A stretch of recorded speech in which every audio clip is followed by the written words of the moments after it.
समाचार साथे तो गुजरातना मंत्रीमंडळना विस्तरणने लईने सौथी मोटा समाचार सामे आव्या छे। मुख्यमंत्री सिवाय तमाम मंत्रीओए राजीनामा आप्या छे। मुख्यमंत्री निवास स्थाने मळेली बेठकमां राजीनामा लेवाया हता अने हवे आवतीकाले नवी केबिनेट शपथ लेशे।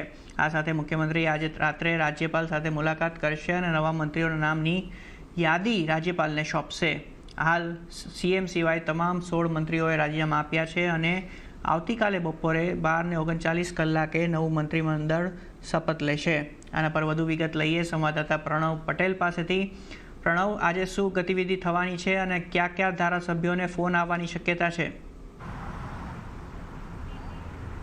ચોક્કસ જે રીતે સીએનબીસી પાસે એક્સક્લુઝિવ માહિતી આપણા દર્શકોને આપણે આપી રહ્યા છીએ તે પ્રમાણે તમામ જે મંત્રીઓ છે રાજ્યના મુખ્યમંત્રીને બાદ કરતા તમામ જે અન્ય 16 મંત્રીઓ છે તમામ 16 મંત્રીઓના રાજીનામા છે તે લઈ લેવામાં આવ્યા છે અને એ તમામ રાજીનામા જે કહી શકાય ત્યારબાદની જે આખી પ્રક્રિયા હોય છે કે તમામ જે પદિત જે નવા જે મંત્રીઓ છે તેઓને પણ અહીં જે રાજભવન છે એટલે જે સીએમ નિવાસ છે ત્યાં તમામ લોકોને બોલાવવામાં આવી રહ્યા છે અને સાથે જ એ કહેવામાં આવી રહ્યું છે કે રાત્રિના 9 કલાકે રાજ્યના મુખ્યમંત્રી પોતાની જે નવી ટીમ કઈ હશે તેના જે નામો છે તે રાજ્યપાલને સુપ્રત કરશે। રાજ્યપાલને કહેશે કે આવતીકાલે જે શપથ સમારોહ છે તે સત્તાવાર રીતે તેનો કાર્યક્રમ છે તે યોજવામાં આવે અને મહાત્મા મંદિર ખાતે પણ જે શપથ સમારોહ છે જે નવા મંત્રીઓ બનવાના છે તેનો શપથ સમારોહ છે તે મહાત્મા મંદિર ખાતે યોજાવાનું છે।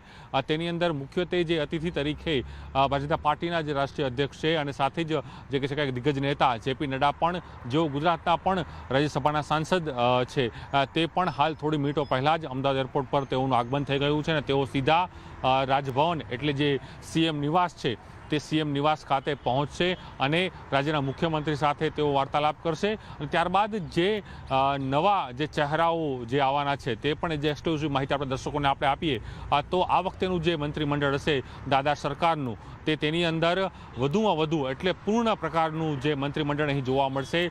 23 થી 25 જેટલા મંત્રીઓ છે આ વખતે અહીં જોવા મળશે। તેમાં નવા યુવા ચહેરાઓ, સિનિયર ધારાસભ્યો, સામાજિક સમીકરણો અને જ્ઞાતીય સમીકરણોને આધારે આખું નવું મંત્રીમંડળ છે તે જોવા મળશે। તો સાથે જ જે નવી નગરપાલિકાઓમાંથી મહાનગરપાલિકા બનાવવામાં આવી છે તેથી તે નગરપાલિકા ઉપર કઈ રીતે ફોકસ કરી શકાય કારણ કે 2026ની અંદર જે ચૂંટણીઓ થવાની છે ખાસ કરીને જે કહી શકાય કે જે તાલુકા પંચાયત, જિલ્લા પંચાયત, જે કહી શકાય કે પછી મહાનગરપાલિકા છે, નગરપાલિકાઓ છે, આ તમામ ચૂંટણીઓ છે 2026ની જાન્યુઆરીથી ફેબ્રુઆરી મહિનામાં થવાની છે। તેના પહેલાં આ મંત્રીમંડળ એ મહત્વપૂર્ણ રહેવાનું છે। મંત્રીમંડળ સંપૂર્ણ જે પૂર્ણ પ્રકારનું જે મંત્રીમંડળ અહીં જોવા મળશે તેના જ કારણે તમામ જે ધારાસભ્યો છે વિસ્તાર વાઇઝ સૌરાષ્ટ્ર હોય, દક્ષિણ ગુજરાત છે, ઉત્તર ગુજરાત છે, એ તમામ જે અલગ અલગ જે ધારાસભ્યો છે જ્ઞાતીય અને સામાજિક સમીકરણના આધારે તમામ લોકોને કંઈ સ્થાન છે તે આ મંત્રીમંડળમાં અહીં આપવામાં આવશે અને સાથે જ આખું સવારથી લઈને સાંજ સુધી તમામ જે ગતિવિધિઓ છે તે સ્વર્ણિમ સંકુલ 1 અને 2માં જોવા મળી રહી હતી। જે મંત્રીઓને રાજીનામા લઈ લેવામાં આવ્યા છે તે મંત્રીઓ પોતાની જે ઓફિસો છે તે પણ ખાલી કરવાની શરૂઆત કરી દીધી છે। તો ત્યારબાદ જે નવા મંત્રીઓને જેને બનાવવાના છે તે ધારાસભ્યો જે છે એ ધારાસભ્યોને જે પ્રદેશના જે અધ્યક્ષ છે જગદીશ વિશ્વકર્મા અને સાથે જ જે સંગઠનના જે મહામંત્રી છે આ લોકોને જવાબદારી સોંપવામાં આવી છે કે તેના તરફથી એ ધારાસભ્યોને ફોન છે તે કરવામાં આવશે કે આપને આવતીકાલે શપથ સમારોહમાં આપને શપથ લેવાના છે। અને જે રીતે માહિતી મળી રહી છે એક્સક્લુઝિવ તેની અંદર એ પણ મળી રહ્યું છે કે 23 થી 25નું આ જે નવું મંત્રીમંડળ છે દાદા સરકારનું તે જોવા મળશે અને હાલ જે અત્યારનું જે અપડેટ હાલ જે મળી રહ્યું છે તે પ્રમાણે જે રાજ્યના મુખ્યમંત્રી સિવાય તમામ જે અન્ય જે મંત્રીઓ છે તેઓ પોતાના રાજીનામા છે રાજ્યના મુખ્યમંત્રીને સુપ્રત કરી દીધા છે અને તમામ જે લોકો હજુ પણ જે મુખ્યમંત્રી નિવાસ છે ત્યાં છે કારણ કે તમામ જે મંત્રીઓના નિવાસ પણ અહીં રાજભવન ખાતે છે। તમામ જે મંત્રીઓ હાલ અહીં યથાવત છે। હવે એમાંથી જોવાનું રહે છે કે 75% થી 80% જેટલા એટલે જે 16 ધારાસભ્યોએ પોતાના રાજીનામા આપ્યા છે તેમાંથી મોટા ભાગના જે મંત્રીઓ છે તેઓને રિપીટ નહીં કરવામાં આવે। જે માહિતી મળી રહી છે તે પ્રમાણે માત્ર 20 થી 25% એટલે એ કહી શકાય કે 4 થી 5 જ એવા મંત્રીઓ હશે કે જે મંત્રીઓને અહીં રિપીટ છે તે કરવામાં આવશે। તો સાથે જ જે હાલ રાજ્યકક્ષાના જે મંત્રીઓ છે તેઓને કદાચ કેબિનેટ રેન્ક એટલે કેબિનેટ કક્ષાનું જે મંત્રી પદ છે જેમાં જે માહિતી મળી રહી છે તેમાં હર્ષ સંઘવી છે સૌથી હોટ ફેવરિટ છે, તેઓને કેબિનેટ કક્ષાનું જે મંત્રી પદ છે તે મળી શકે છે, પાનસુરિયા છે તેને પણ પ્રમોશન છે તે મળી શકે છે. તો સાથે જ ઋષિકેશ પટેલ છે જે હાલ વર્તમાન રાજ્ય સરકારના પ્રવક્તા છે તે યથાવત અહીં જોવા મળી રહ્યા છે. તો બીજા અન્ય પણ જે સિનિયર જે મંત્રીઓ છે તેઓને ક્યાંક અલગથી સ્થાન છે તે પાર્ટીમાં પણ મળી શકે છે. અને સાથે જ એ પણ કહી શકું કે જે સૌરાષ્ટ્ર છે તે સૌરાષ્ટ્રમાંથી પણ ક્યાંક ને ક્યાંક જે નવા ચહેરાઓ છે, જે રીતે ભારતીય જનતા પાર્ટીને 2022ના ઇલેક્શનમાં જે સૌથી મેજોરિટી મળી હતી, 2022ની જે ઇલેક્શનો થયા તેની અંદર સૌથી record break Bharatiya Janata party 156 જેટલી બેઠકો જીતી હતી. કદાચ કહી શકાય કે જે માધવ સોલંકીનો કોંગ્રેસ કાળમાં જે સૌથી મોટો ઇતિહાસ હતો 149 બેઠકનો, તેનો રેકોર્ડ છે તે ભૂપેન્દ્ર પટેલ અને જે CR પાટીલની જોડીએ એ તોડ્યો હતો. અને ત્યારબાદ સંખ્યાબળ જે ભારતીય જનતા પાર્ટીનું પણ વધ્યું હતું. ત્યારના બાદ પણ બાય ઇલેક્શનો થયા. કેટલાક કોંગ્રેસના જે ધારાસભ્યો હતા તેઓ રાજીનામું આપે છે, તેઓ ભારતીય જનતા પાર્ટીમાં જ રહે છે, ભારતીય જનતા પાર્ટીમાં તેઓને ટિકિટ મળે છે, તેઓ ધારાસભ્ય બને છે. એટલે તે પણ અહીં છે. તેથી સંખ્યાનું જે બળ છે એ ભારતીય જનતા પાર્ટી પાસે સંપૂર્ણ રીતે કહી શકાય કે વધુ છે.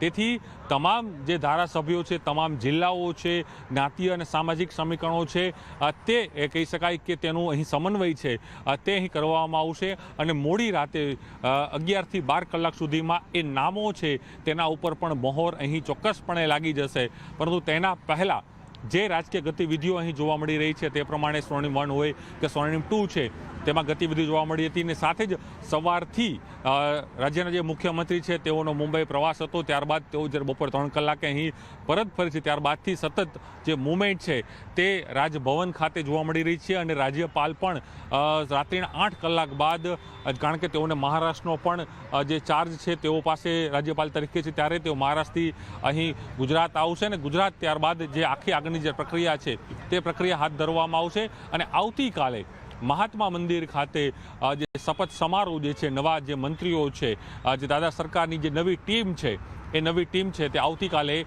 12:39 જે વિજય મુહૂર્ત છે ભારતીય જનતા પાર્ટીનું, એ વિજય મુહૂર્તમાં તમામ જે નવનિયુક્ત જે કહી શકાય નવા જે મંત્રીઓ છે તે શપથ જે છે તે તેઓ રાજ્યપાલની અધ્યક્ષતામાં તે લેશે. જી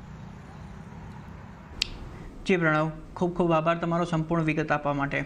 તો આ સાથે ગાંધીનગરમાં નવા મંત્રીમંડળના શપથ સમારોહની ખાસ કરીને તૈયારીઓ શરૂ થઈ ગઈ છે. આવતીકાલે મહાત્મા મંદિરમાં શપથવિધિ યોજાશે. આજે શપથ સમારોહની તૈયારીની મંત્રીઓ અને અધિકારીઓએ સમીક્ષા કરી હતી.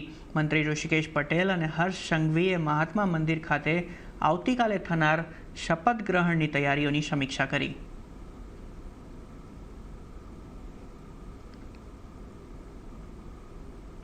અત્યારે આપ જોઈ રહ્યા છો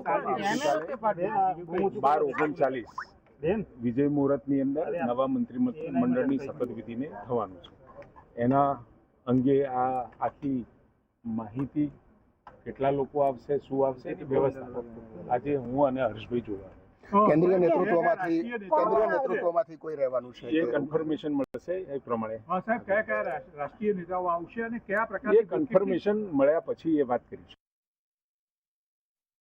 આવતીકાલે રાજ્યના મંત્રીમંડળનું વિસ્તરણ થવાનું છે અને તેને લઈને તૈયારીઓ જે છે તે પૂરજોશની અંદર ચાલી રહી છે. મહત્વનું એ છે કે આવતીકાલે આયોજિત જે મંત્રીમંડળના વિસ્તરણનો કાર્યક્રમ જે છે તે મહાત્મા મંદિર ગાંધીનગર ખાતે યોજાવા જઈ રહ્યો છે. અને આ પ્રકારનું સ્ટેજ જે છે તે તૈયાર કરવામાં આવી રહ્યું છે. આ પ્રકારની LED લગાવવામાં આવી છે અને આ પ્રકારની કામગીરી જે છે તે અત્યારે હાલ તો કરવામાં આવી રહી છે. મહત્વનું એ છે કે હવે ગણતરીના કલાકો આવતીકાલે શપથવિધિ સમારોહને બાકી છે, ત્યારે તેને લઈને તૈયારીઓ પૂરજોશની અંદર ચાલી રહી છે. મહત્વનું એ છે કે અત્યારે હાલ મંત્રીમંડળની અંદર 17 જેટલા ચહેરાઓ જે છે, ત્યારે તેમાંથી કોને ફરી ચાન્સ મળે છે કે કેમ તે અંતર્ગતની ચર્ચાઓ જે છે તે ચાલી રહી છે. તે અંતર્ગતની વાત કરીએ તો અત્યારે હાલ તમે જોઈ રહ્યા છો કે મહાત્મા મંદિર ખાતે તમામ ખુરશીઓ જે છે તે ગોઠવી દેવામાં આવી છે. સેંકડો ખુરશીઓ જે છે તે ગોઠવાયેલી છે. તમામ ધારાસભ્યો જે છે ભારતીય જનતા પાર્ટીના તેમને ગાંધીનગર ન છોડવાની સૂચના જે છે તે પણ આપવામાં આવી છે. અને તમામ પ્રકારની તૈયારીઓ અત્યારે હાલ તો કરવામાં આવી રહી છે. મહત્વનું એ છે કે આવતીકાલે ઠીક 11 વાગે આ મંત્રીમંડળનું વિસ્તરણ જે છે તે થવાનું છે. તે અંતર્ગત મહત્વના જે કેન્દ્રીય નેતાઓ જે છે તે પણ ગુજરાતની અંદર જોવા મળશે. અને આવતીકાલે રાજ્યપાલ આચાર્ય દેવવ્રત જે છે તે શપથ લેવડાવશે નવા મંત્રીઓને.